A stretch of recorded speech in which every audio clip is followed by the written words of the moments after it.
Bonjour et bienvenue sur Nuage Magique pour un nouvel épisode des pièges de l'électrique. A tout de suite.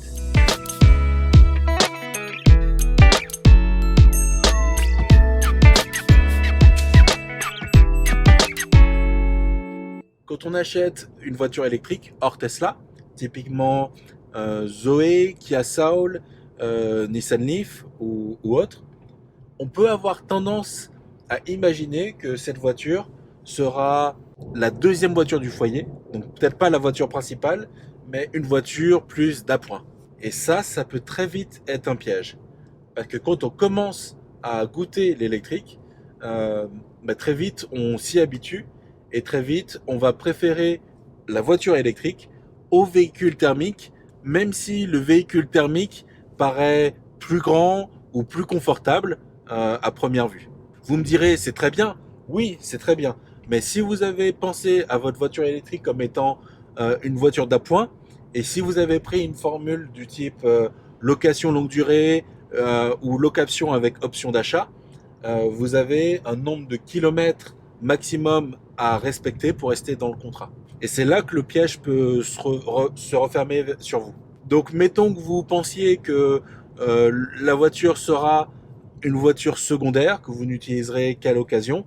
Au lieu de faire 10 000 km, en fait, vous en ferez 15 ou 20 000.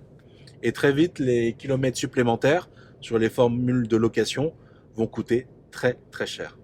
Un autre cas de figure, vous achetez une Tesla et vous vous dites, ce véhicule va complètement remplacer mon véhicule actuel. Donc vous n'avez pas deux véhicules dans votre foyer, vous avez un véhicule, la Tesla, et vous vous dites, je faisais 15 000 km avant, je ferai 15 000 km avec la Tesla. Et là encore, vous pouvez vous tromper, parce que le confort de conduite qu'on a dans une voiture comme celle-là, le fait qu'elle avale littéralement les kilomètres, notamment avec l'autopilote, avec le confort, avec les coûts au kilomètre, ça fait que vous serez amené à vraiment beaucoup plus voyager, en tout cas à le faire de manière beaucoup plus volontaire, beaucoup plus facilement qu'avec votre ancien véhicule thermique.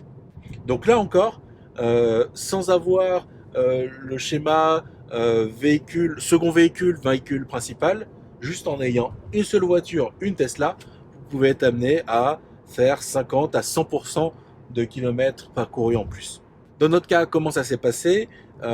Typiquement, avec notre première voiture électrique, la Nissan Leaf, nous avions en tête de faire quelque chose comme 12 000 km à l'année.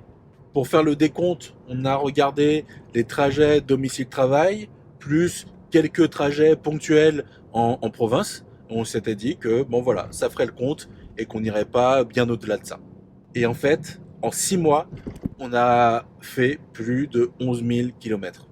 Il se trouve que de toute façon, on avait prévu de vendre le véhicule assez rapidement, au bout de 6 mois. Donc c'était pas tellement pénalisant parce qu'un véhicule de 11 000 km, ça reste assez facile à vendre. Mais toujours est-il que si on était resté sur le même rythme, sur un an, on aurait fait plus de 20 000 km, alors qu'à la base, on avait plutôt estimé dans les 12 000.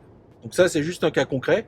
Pourtant, on n'était pas en mode fou du volant et on n'a pas fait tant de voyages que ça. Mais voilà, encore une fois, entre le coût d'usage de l'électrique, le confort et l'autopilote, très vite, on va avaler de la route. Donc ne négligez pas ce point. Calculez bien vos formules de location et calculez bien également vos dépréciations de véhicules si vous comptez le revendre plus tard. À la prochaine sur Nuage Magique.